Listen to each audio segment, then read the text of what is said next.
Hello and welcome to another Lakehead International Live. My name is Jordan. I'll be hosting today's session with many special guests from our undergraduate and graduate admissions teams, as well as folks in international here to answer your questions.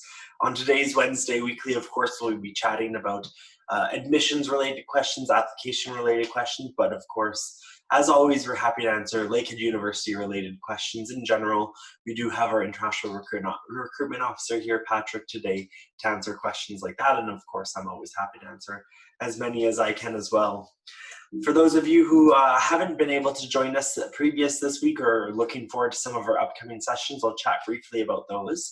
So previously this week on Monday Meetups, we had our graduate student chat where we met up with Trish, who is one of the managers in graduate studies, and we had a great chat with her about what it's like to be a graduate student here at Lakehead University, some of the policies and procedures. We were also joined by a current graduate student who chatted about her experiences and interacted with our students. Yesterday we had our Transition Tuesday with Immigration and Jennifer, our in-house immigration advisor. Upcoming, so tomorrow we'll be doing our Transition Thursday for the Peer Mentor program, and on Friday we'll be doing our Faculty Friday with Sociology, which we're very excited about. Without further ado, I'll kind of cover the basics of today's webinar, remind those folks who haven't joined us before how everything works on Wednesday weeklies. If you are chatting or you do get an answer for one of our admission members, there are two different teams here. So we do have our undergraduate team. So if you're pursuing an undergraduate course or undergraduate program, and they encourage you to reach out to them directly by emailing them, their email is intl.admission@lakeheadu.ca. If you're pursuing a graduate level course, so that's a master's, PhD, a graduate diploma, along the lines of that, you can reach out to our graduate admission team at gstudent@lakeheadu.ca. If you have a general question about Lakehead University and you want to connect with international here, our email is listed at the very bottom, welcome@lakeheadu.ca. If you are looking for updates regarding to COVID-19 and the current pandemic, if you visit lakeheadu.ca/about/coronavirus, that is our main landing page with a FAQ section dedicated to frequently asked questions, so you can get updates regarding with admissions processes, joining us this fall, orientation updates, all sorts of good and exciting news there. If you do have questions though for us today, we certainly encourage that live participation, and you can submit those questions if you're joining us directly on Zoom using the Q&A function. If you're over on our Facebook Live, you can certainly comment on that video, and we do have our Lakehead expert behind the scenes, Sylvia, answering questions over there and also helping direct them onto this platform. And last but not least, I always encourage our audience members to join us on our social media channels. Follow us. We're on Instagram, Facebook, Twitter, YouTube. And those of you joining in China, we're also on Weibo, WeChat, and Youku. Without further ado, though, I will open the floor to questions. So for any of our audience members, if you do have questions, I'll encourage you to submit those now. And then we'll have our special guests join here and answer some of them. The first question we have is from Nasarj. The question is, I have submitted my final CBSE 12 results. In how many days can I get a reply from Lakehead? So I'll pass that question over to Kelsey to answer that one. Hi there, thank you for your question. So you've submitted your final CBSE results. So once we receive final transcripts or CBSE results in this case, it takes roughly 5 to 10 business days for our office to process and review those results. So if you log onto your My Info account, you can see when we've been able to process and receive those results. It will show under your My Outstanding Documents page once we've received your results. And then about 5 days after that, you should receive an updated letter of admission, and you can download that new letter in your My Info account as well. Awesome. Thank you so much for clarifying, Kelsey, and also clarifying where students can monitor when we've received documents here at Lakehead University via the My Outstanding Documents tab.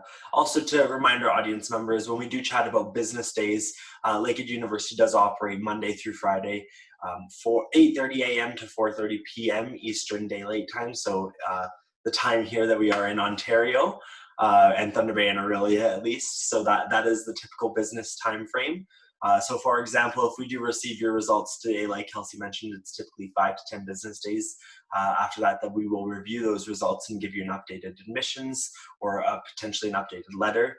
And so that might be looking into early next week, towards the end of the week even. We've received a few more questions, so I'll look through those. We did receive an anonymous question. I got an overall average of 68% in my CBSE 12 results. Can I still get admissions in the business program on an individual basis? So I'll pass that one over to Kelsey. I do acknowledge that we might not be able to answer in full depth live. We might need to look into this on a more individual basis. Hi there. Yes. So thanks, Jordan. So I would encourage you to still apply.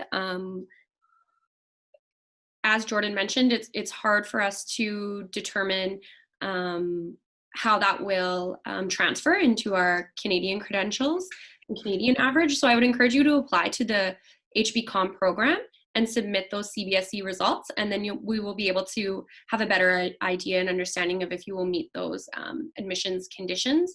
If you have further questions and you'd like us to maybe take a look at those and give you a pre-assessment, you're more than welcome to send an email to us at intel.admission@lakeheadu.ca, and we can take a look at those and maybe give you some guidance as well. But definitely apply, and we can give you a formal assessment that way. Awesome. Thank you so much, Kelsey. So the next question is from a student. Hello, I'm a Nigerian. I have submitted my transcript and I have my admission. When will I get my study permit?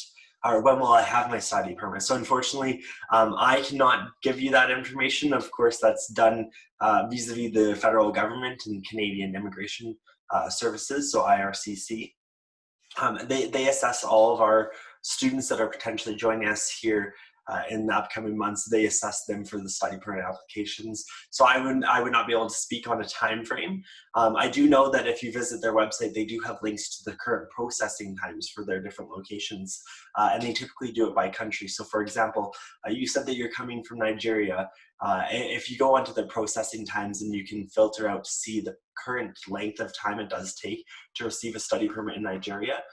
We do acknowledge and we understand that currently there are certain aspects of the application that cannot be fully completed. We still do encourage you to submit that application, of course, and then once services start opening back up where you can submit those biometrics and potentially medical exams, you can certainly complete those after the fact and add them onto your application. And IRCC has made it clear that they will not be refusing students based on not submitting those, given the fact that these centers are closed, of course. I would also encourage any of our viewers watching to join us next Tuesday during our Transition Tuesday immigration session. We are actually going to be joined by a IRCC regulated employee, so a federal employee of Canada will be joining us, and he works within immigration, so he is going to be the most informed audience member that we have for the immigration session. Of course, we'll be co-hosted with Jennifer, our in-house immigration advisor, who is also a part of that regulatory body. And we're very excited to have a special guest such as that to answer some of your more specific questions related to study permits, visas, immigration, all that sort of stuff. So we're very excited for that session next Tuesday. The registration link is already online, and of course, we'll be posting that on our social channels in the coming days. The next question is going to be for Kelsey, and I will also pass this one over to Charisse in Graduate Studies just to answer both. So I've received my conditional offer letter for fall 2020. I will be getting an official letter upon submitting my transcripts and proof of degree, which has reached you when it has reached university. How long may that take to reflect in my info to receive the official offer letter? So first I'll have Kelsey answer that. And then we'll have Charisse follow up for Graduate Studies to see how long that offer letter takes to reflect in my info. Thanks, Jordan.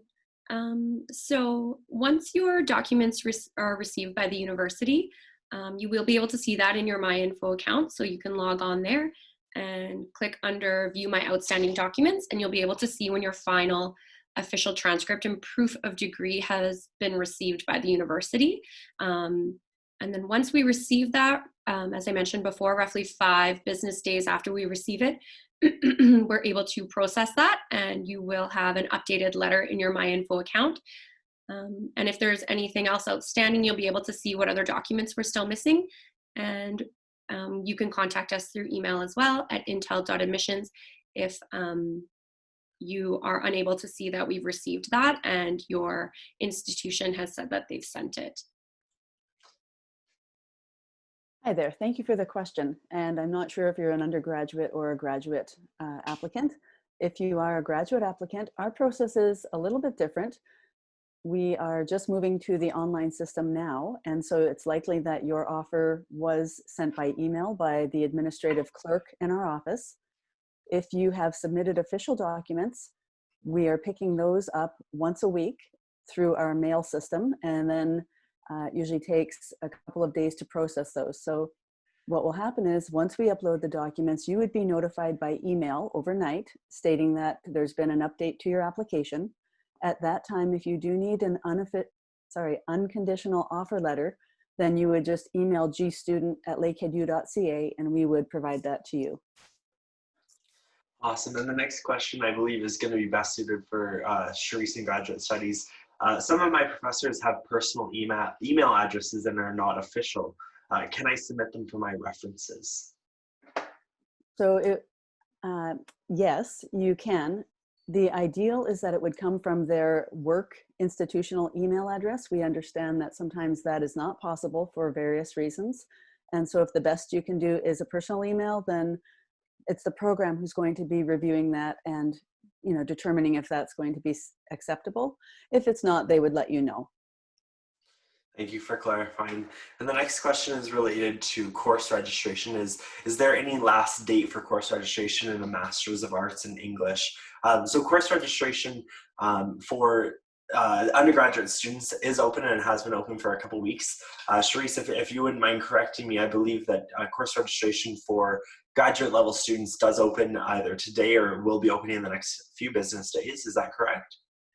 So graduate registration opened on Monday, the 13th. And if the applicant has met all their conditions, then they would be eligible to register.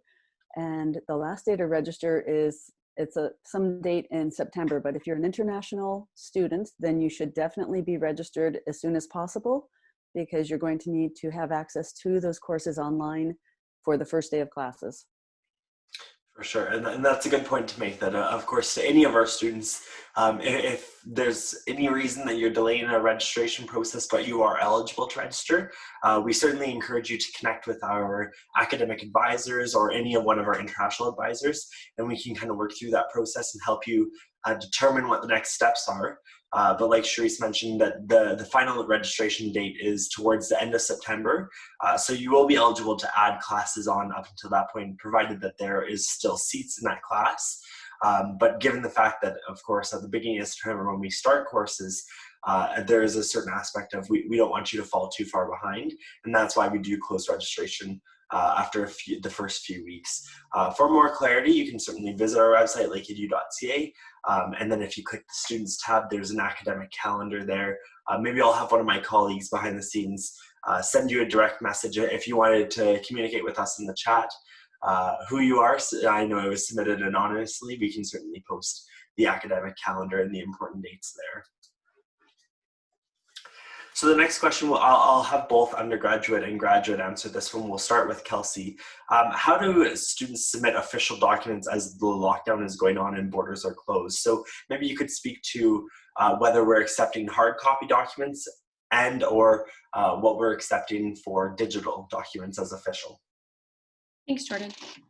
Yes, so as Jordan mentioned, we are still accepting hard copy documents. So if you're able to have your institution mail your final documents to enrollment services at Lakehead University, you can still do that. If you're unable to mail your final official documents, your institution can email those documents to us.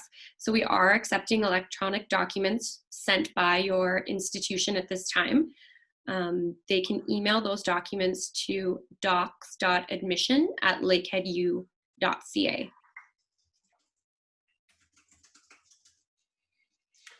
And then I'll have Sharice answer. I know it's a pretty similar process, but if there's any clarifications or differences there, I'll have her answer that. Sure. So we're accepting electronic documents from North American institutions. In terms of international documents, we are still going to require the hard copies at some point. By November 1st is the last day for those. If you have completed your studies and you do have a provisional certificate or a proof of degree, and you upload those to your application and we can see your final transcript uploaded, those would be considered unofficial. We can still give you an unconditional offer and allow you to register for courses for fall, as long as we get those documents by November 1st. And that would be outlined in an email that you are sent. Awesome. And the next question is also for you, Charisse. Can students who haven't met their conditions register for courses at a master level?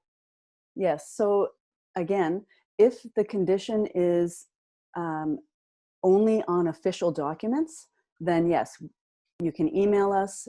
We will verify your documents and then we can allow you to register. However, if it's a condition such as proof of English language or proof of a GMAT and you haven't even written that, we cannot let you register without some proof that that the test has been completed successfully.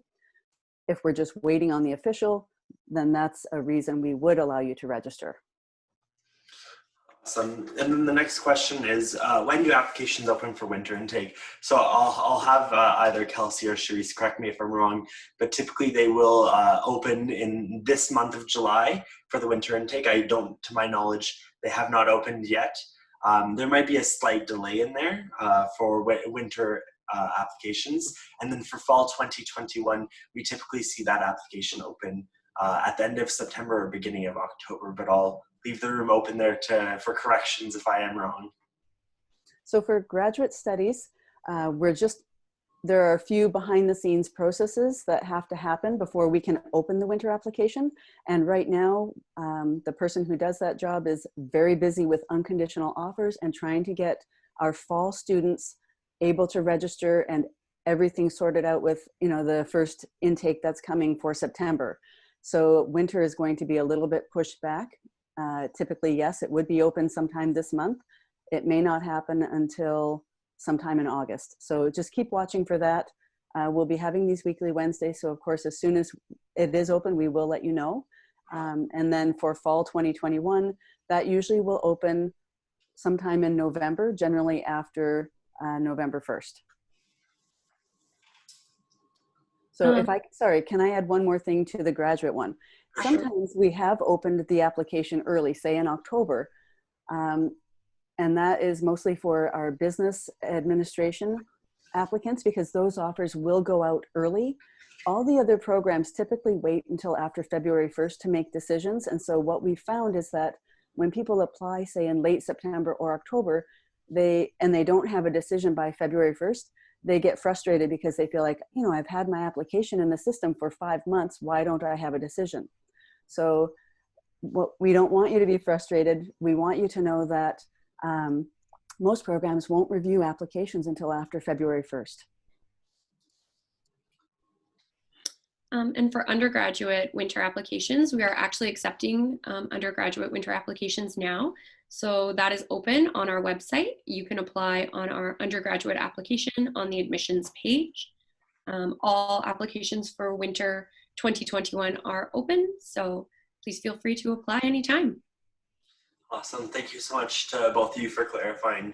The next question is, should the tuition fees be paid for before course registration at the graduate level of studies? So I'll pass that over to Charisse.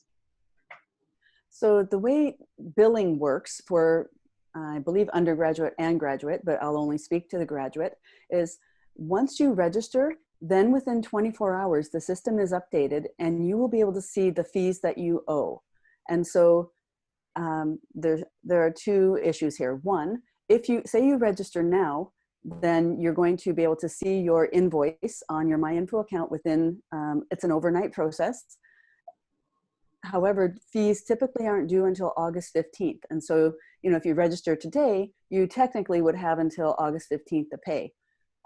If you register after August 15th, then you need to pay those fees within, 2 business days in order to, not have a late fee. Awesome, and I do know that that is the same process for undergraduate studies as well. So like Charisse mentioned, if you register today or in the coming weeks, your first installment of the payment or potentially the full payment of your tuition is not due until August 15th, 2020. Of course, if you do register or add courses after that date, then your fees are applied, as Charisse mentioned, in an overnight process. Once they are officially applied to your student account and you have been charged those tuition fees, you will be required to submit payment within 2 business days. We do have a dedicated international accounts officer. His name is Chris Gallinger. If you need any clarification on that process of payment towards tuition, or if you potentially need an extension, I know that they're being quite flexible in that sense. If there's any delays right now, I know that in some countries there's also issues where banks are closed, and so that process might look a little different than what students normally would do for payment. But those conversations are already happening, and I certainly encourage any one of our viewers that if you have those questions or you know there might be an issue that might arise during the payment process, address it beforehand, and then towards later on when you're really in the time crunch towards those deadlines. So then we have another question. Who from the institution should email the documents? Is it the registrar? So I'll let maybe Kelsey answer that one first, and then Charisse could follow up as well. Thanks, Jordan. Yes, so please have the registrar's office email those electronic documents to our office. It's best if that email also includes the email signature so that we know where these documents are coming from. If you're unable to have your registrar's office send those documents to us, please send us an email at intel.admission@lakeheadu.ca, and we can try to help troubleshoot with you and your institution on how we can get those documents electronically. So again, yes, we would require those documents from the registrar or the chief officer of the institution. And again, we are not, we typically don't accept electronic documents from institutions outside of North America. But if you want to do it on a case-by-case basis, then I would recommend just emailing GStudent, and we can respond to you directly there. Awesome. And also to clarify for those viewers that maybe their institution doesn't refer to the office as the registrar's office or office of the registrar, it's typically your enrollment offices, the one that manage all of the courses and the marks that you do receive from your professors.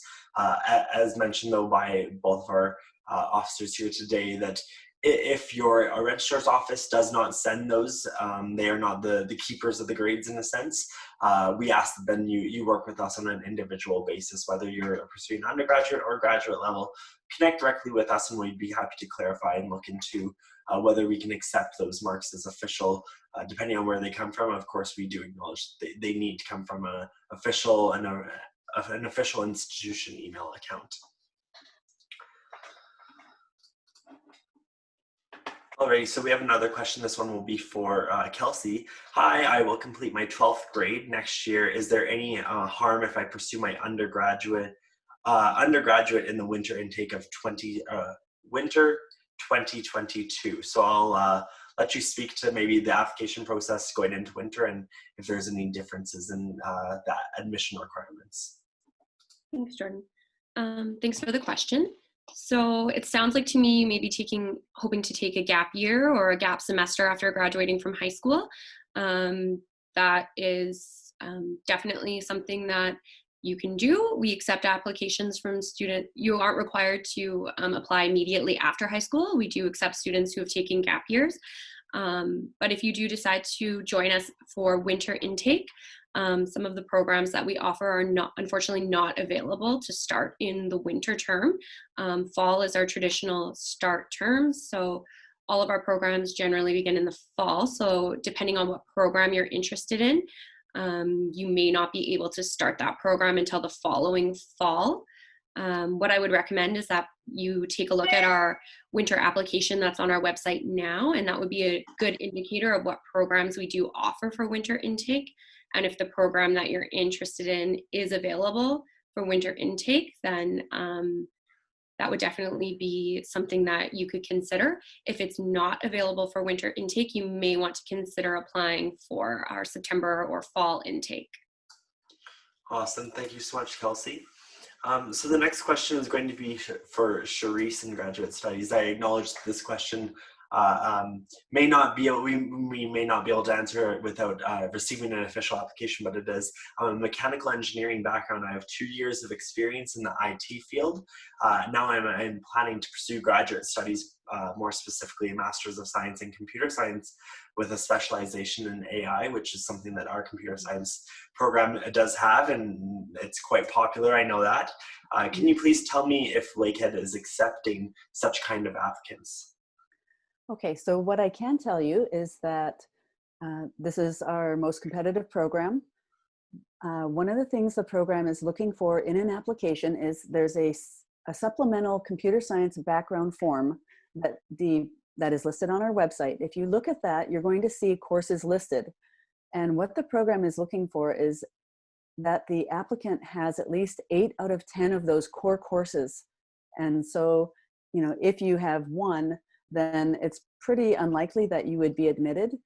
However, if you do have, you know, say you've got a lot of experience in artificial intelligence, perhaps what you would want to do in this special case is contact the program directly and just, you know, you can see if somebody's willing to supervise you. If you're doing a thesis route, you can connect with one of the faculty members in AI specialization.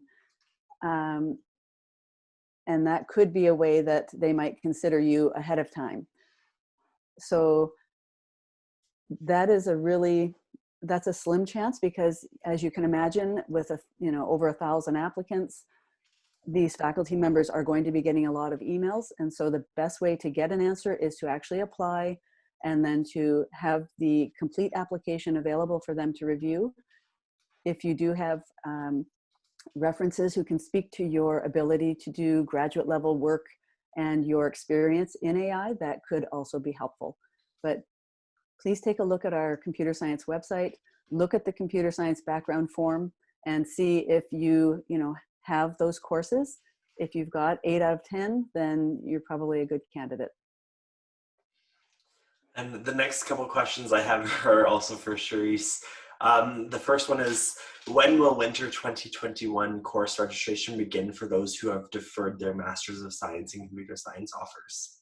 Okay, so that's a very good question. And I spoke to the registrar's office on Monday about that. And what they said is that will not happen until after November 1st. We have, that's when all our fall registrations are finalized by that time. And so then they will open registration for those who have a winter start in fall or winter 2021. So after November 1st. Awesome. And while I have you, I'll pass the next one on. I believe this is for you, correct me if I'm wrong, but it's how many backlogs does engineering accept? I know that that's more specific to the background knowledge of applying to a master's degree. Right. So when we're looking at transcripts from India, the programs are now considering, one, your class of standing, your overall CGPA or CPI, and they are looking at how many backlogs you've got. And especially if those backlogs are in core courses, so say you're trying to do engineering and you have 4 backlogs in calculus, it doesn't look good. We've got a lot of applicants who don't have backlogs, and so of course the program's going to be looking for people whose GPAs are high, as well as their references being solid as well. So I mean, if you've got 1 or 2 backlogs in your first year, certainly that may not affect things too much, but it's a case-by-case basis, because every year the applicant pool is different.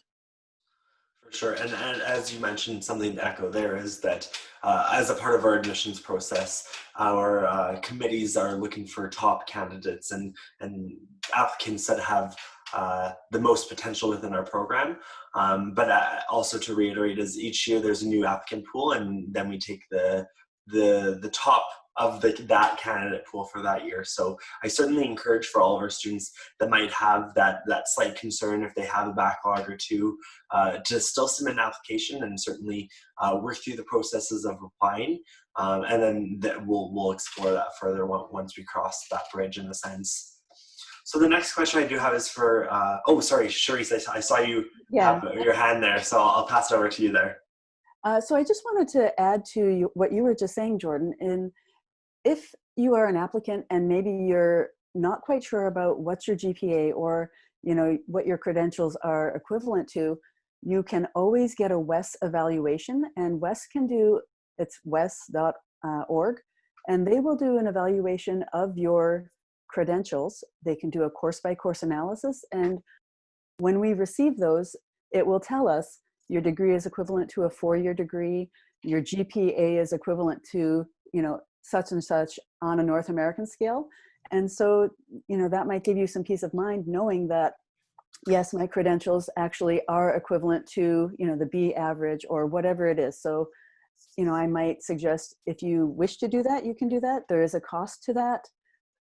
But you do have that report available for life. You can, order as many copies as you need 20 years from now, or, if you decide you want to come to Canada, sometimes you need to show, that you've got credentials of that sort, and, it could be a helpful document.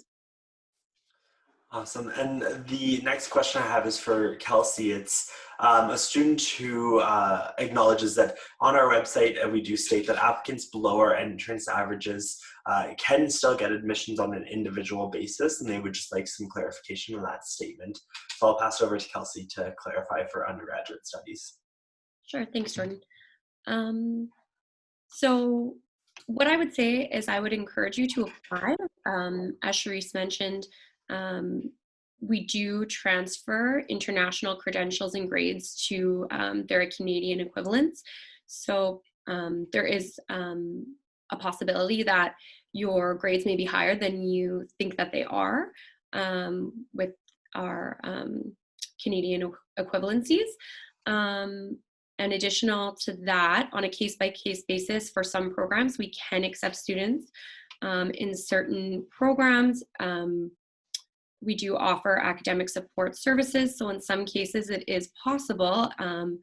But if you do have specific questions about your educational credentials, I would encourage you to send us an email at intel.admission and include your educational credentials, and we can take a look at that for you and give you an informal assessment, and hopefully that can give you some more understanding about if you meet our admissions criteria or not. But you can also submit an application for a formal assessment. That would be something that I would definitely encourage you to do, as we will transfer your grades and credentials to their Canadian equivalencies. Awesome. Thank you so much for clarifying, Kelsey. The next question I'll pass over is to Patrick. The question is to apply for a study permit through SDS, which is one of our study permit streams. 1 year of tuition fee has to be paid. What is the process in paying that tuition fee in this case? So I'll let him speak to that. Yeah, it's a great question. The process is actually the same as a normal student paying your tuition, regardless of your study permit application avenue. So when you register for classes, that is when your tuition gets generated.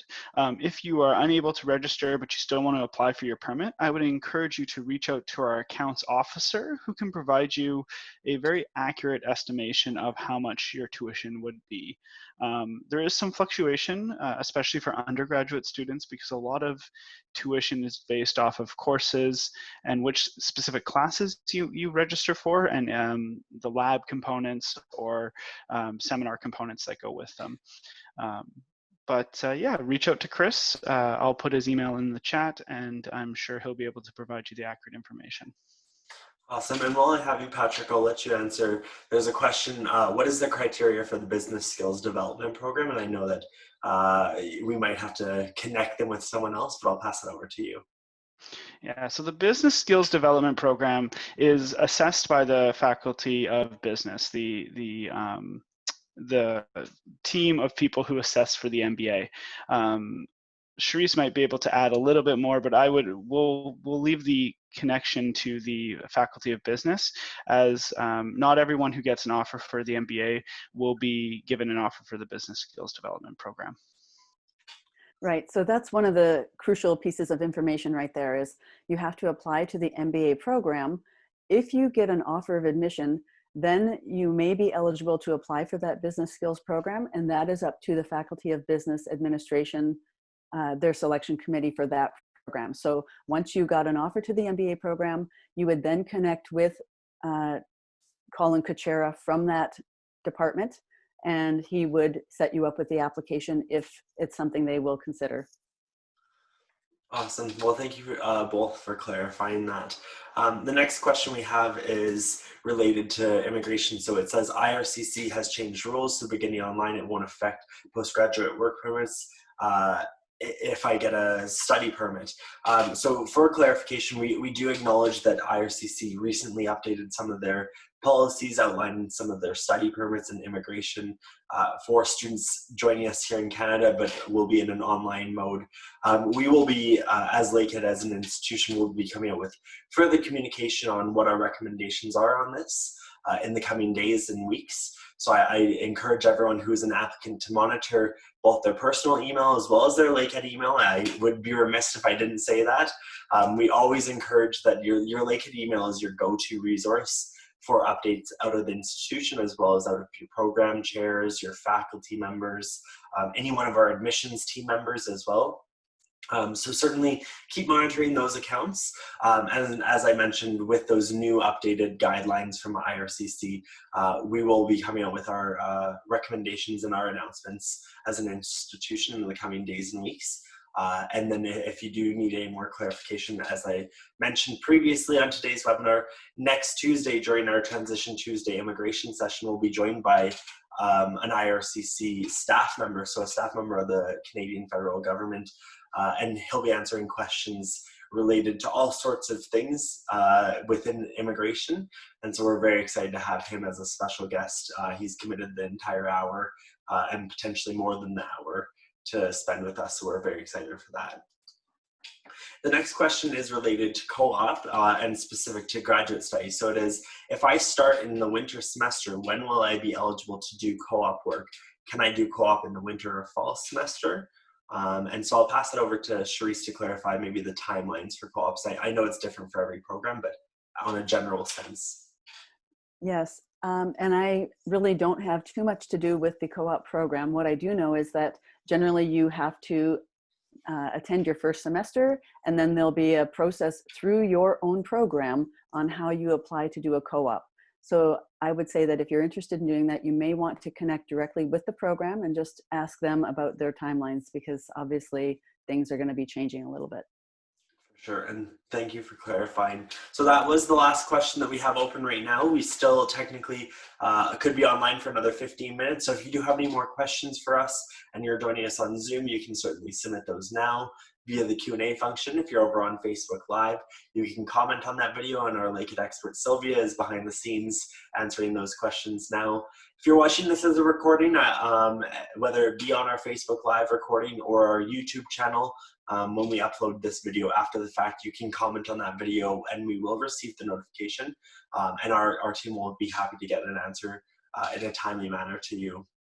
Also, to reiterate, as I mentioned, if you have questions, we'll be online hopefully for another 15 minutes, but if we don't have too many more questions, we will wrap it up early today. Also, for those students that were curious about connecting with our international accounts officer, Chris Gallinger, Patrick did put his contact information on the Zoom chat, and his email is there listed now, so you can certainly reach out to him with some of those tuition-related questions. So the question we have is, August 15th is the last day to pay fall 2020 tuition. If I register for courses after the 15th, will there be any late payment fee charges? And so that is correct, that there could potentially be late fee charges.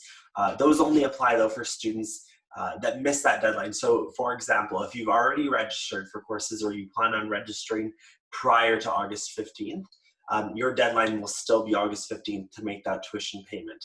if you register following August 15th, overnight, our process, our system will then charge your account. So your tuition will automatically be applied to your student account. And then you will have 2 business days to make that payment.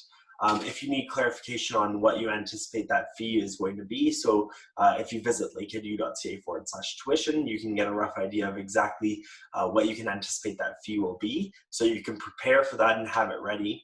And as I've mentioned before, connecting with our international accounts officer beforehand is something I strongly encourage. You working through those processes and just having a very clear picture of how you're going to make that payment, whether it be before August 15th, or if you register after, within that two business day period. We want to make sure that there's no delays or unforeseen obstacles in the way there. The next question is, are Indian students accepted for kinesiology or psychology masters? And so, yes, that's a simple answer for us. All of our programs review all applications. Of course, there's no practices to say that a certain student wouldn't be eligible based on the country that they're coming from. At the end of the day, our admissions criteria is based on your background within the program. So what our kinesiology and psychology master's teams are going to be looking for, so the admissions committees are going to be relevant knowledge within those fields. But maybe I'll pass it over to Charisse to speak to some of the specifics, if there are any, related to some of those more in-depth programs. Thank you, Jordan. So, yep, I would say that any international student would be considered by the selection committee, and if the credentials meet the program's requirements, and if the program feels that this person would be a good fit in their program, then yes, absolutely, they will offer admission. For the Master of Arts and PhD in clinical psychology, sometimes that's a little tricky because there are certain requirements for working and for having your clinical placements be able to happen. And so, I mean, there are international students who have been admitted and gone through the program. So it just depends maybe on your particular set of credentials. Awesome, thank you so much for clarifying.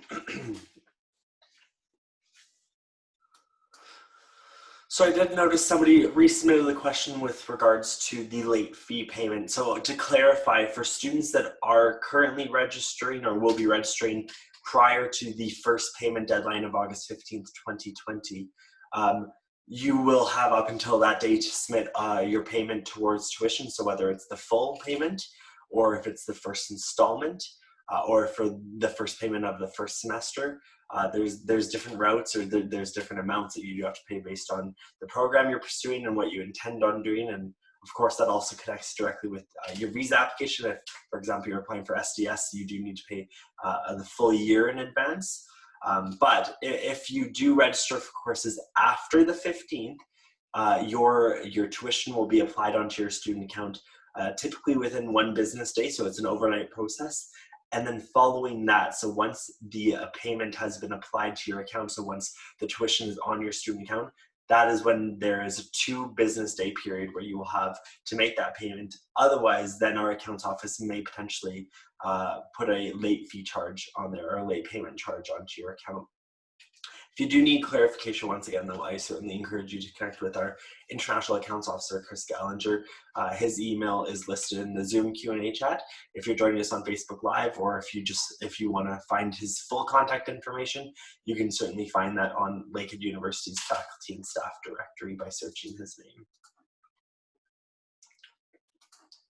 So we have one for Charisse. Hello, what is the last date to defer fall admission offers for graduate studies to winter? I believe this might be more specific to the program, but I'll let her speak to that. Yes, so I would say it's probably specific to the program. If it was computer science, initially they had said June 30th, but I believe they extended it to probably this week. However, with the new information that we are receiving about beginning programs without having to be in the country, then I think we're going to just probably wait on giving an answer to that until we have more information, hopefully by next week. Our office is definitely looking at a process and, you know, how things might be able to work now, because obviously we're hoping that people will start in the fall. It just makes the whole program a lot easier if you start in the fall with your cohort. Awesome. And the next question, I'll pass over to maybe Kelsey, and I'll see if Patrick wants to chime in too. The students that I want to eventually be a doctor, which undergraduate program can I qualify for, and what is the process? So I know Kelsey can speak to maybe the application process, and Patrick could advise on potentially what program is best to pursue. So we'll start with Patrick and then have Kelsey follow up with the process. Sure. So medical school in Canada is unique insofar that there are a number of restrictions, but there are also a number of opportunities that make it accessible. In terms of academic programming, there's no one degree that leads you to be a doctor. Medical schools will look at degrees from a variety of pathways. They will look at degrees from a variety of academic faculties and universities.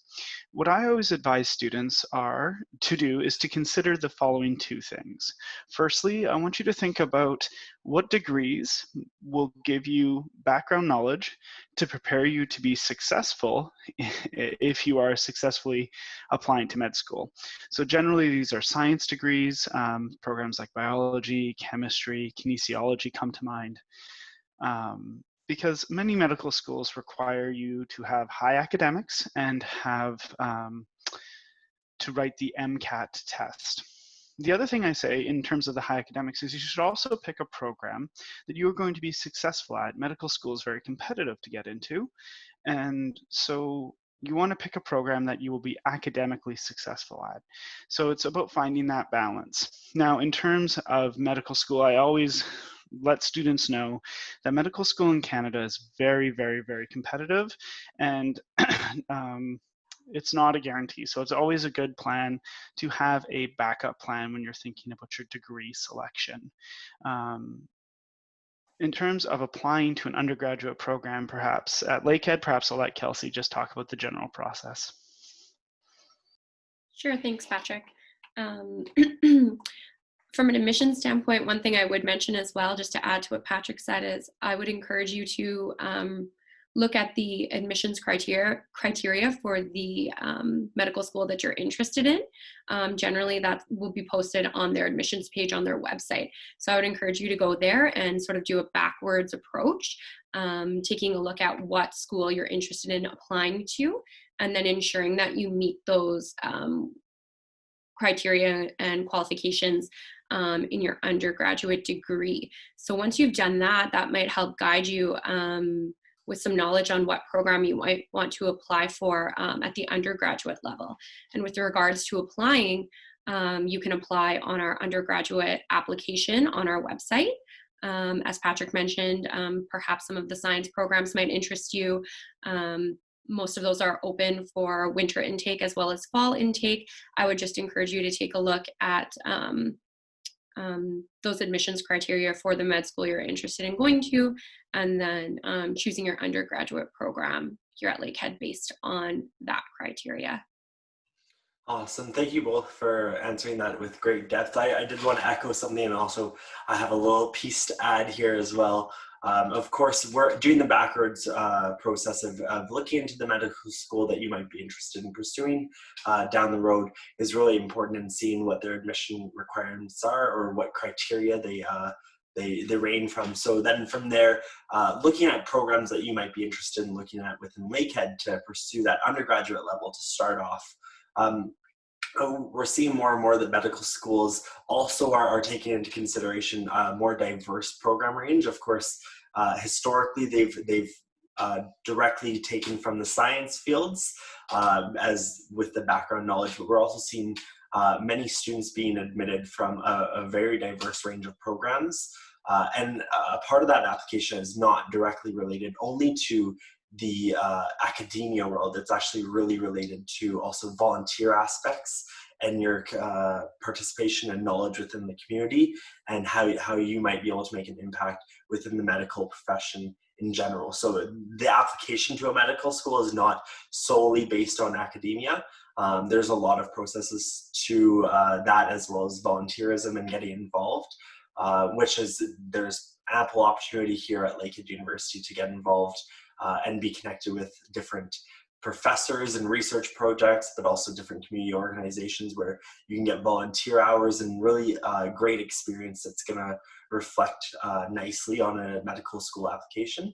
I would encourage you to connect with us and learn more about some of those opportunities, but also once you do find that program that you're best suited for, you are most interested in knowing that it might line up with a future medical school application, we certainly encourage you to connect with those program coordinators or the chairs within that program to see how they might help you prepare for that school application in the years to come.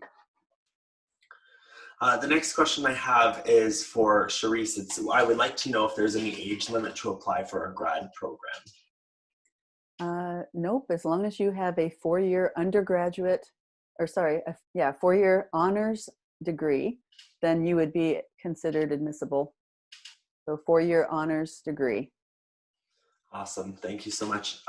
And something to note there is, of course, there's no age limit, as Charisse mentioned, to apply for our programs. And then when it does come to applying to a study permit, that may be a consideration of the immigration officer, and they'll want clarification if you're a mature applicant as to maybe what the purposes of that application is, or why you're pursuing a degree later on in the mature stages. And you can certainly provide supporting documents as to why you are doing that at the age. Another question we had is with regards to tuition and just some clarification whether students are paying the tuition from previous years or the most recent updated tuition. So we, as of May, did release our updated tuition for the next academic year, so fall 2020 through winter 2021. That tuition or academic fees has already been released. Students that are entering in the subsequent semesters are certainly going to be paying that newest fee. And you can visit lakeheadu.ca/tuitions to review the fees now. For students joining us in later semesters, so for example, if you may potentially be joining us as a prospect and maybe looking at joining us in fall 2021 or even winter 2022, typically Lakehead has each annual year, we do an assessment of all of our programs and see if we need to make any nominal increases to our tuition to connect the fact, of course, with increase of costs of program delivery, but also maintaining accreditations, international accreditations, and academic integrity and standards within our program. So that's all a part of the process. It's not unique to Lakehead. Every university and institution across the world each year does an annual review on their fees, their tuition fees, and they do that process to evaluate whether there need to be any increases to maintain the standard of programming. Another question is, will Lakehead help you prepare for the MCAT? And so I can speak to that. As a previous student, I didn't pursue the MCAT. That wasn't in my realm, but I do know that there is study groups on campus. So students that were all pursuing potentially applying for medical school or doing the MCAT and writing that, they would actually convene and connect on their own. And there's some really great programs and also departments on campus that can help facilitate that connection and help students kind of connect to then start studying for the MCAT together, sharing resources. That also speaks to if you do have a club that is not already on campus, whether it be for the MCAT or maybe a hobby or passion or a general interest, and it doesn't already exist at Lakehead University. If you do have, I believe it's 10 people who are also interested in that club, you can actually apply to become an official club through the Lakehead University Student Union. You'll receive a small amount of funding from them to start and launch that club and grow your membership base from there, which is really exciting. But I do know that we have over 50 clubs already on campus, so I'm sure there's probably something out there. But like I said, if it doesn't exist already, or if it's something that comes up in the near future and you want to start something, all the power to you. So I do acknowledge that we're at the very end of our time frame. I see that we have a few questions still. I'm sorry that we're not able to get to those questions today. Emails are listed on the screen though, so if you're pursuing undergraduate or graduate studies, both their emails are listed on the screen right now there for you. So I'll leave it there for 30 seconds or so you can write them down and follow up with your questions that we weren't able to get to today. If you have general questions for Lakehead University, also the welcome@lakeheadu.ca email at the very bottom of your screen is another great resource, or we would be happy to connect you with either undergrad or grad studies based on your question. So I'll leave that there just for a couple more seconds here. And then I'll briefly mention our social media, as I do with every webinar as I wrap up.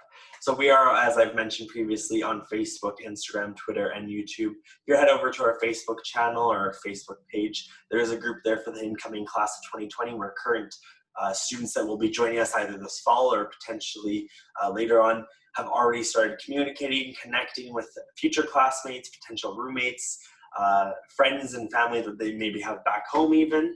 And also our virtual campus tour is accessible from all around the world. So if you visit us at lakeheadu.ca/tours, you can complete that virtual campus tour of both Aurelia or Thunder Bay campus at your own convenience. There's no appointment necessary. It's self-guided in a sense.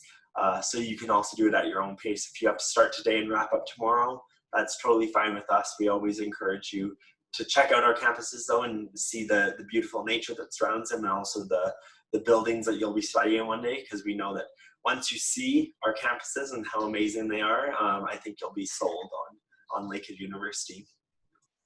That does bring me to the end though. So I want to thank our guests, Kelsey, Charisse, Patrick, Sylvia. Thank you so much for helping me today on our webinar, our Wednesday weekly, and we'll be back next week to answer more questions. And for those of you also joining us this fall, I certainly encourage you to start watching our transition webinars. Tomorrow we'll be learning more about the Peer Mentor program. Otherwise, for now, I'll say goodbye, and hopefully we'll see you soon. Alrighty, thanks.